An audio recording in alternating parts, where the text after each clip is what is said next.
ஏ.பி. நாகராஜன் அவர்கள் ஒரு நிகழ்ச்சியை சொல்வார்.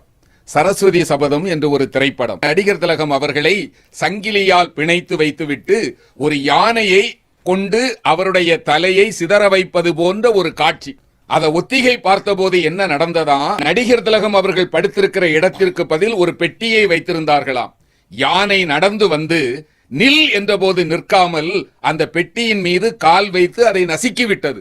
எனவே இவரிடத்தில் கெஞ்சுகிறார்கள், நீங்கள் நடிக்க வேண்டாம், இன்னொருவரை படுக்க வைத்து இதற்கு ஒரு மாற்று ஆளை வைத்து எடுத்து விடலாம்.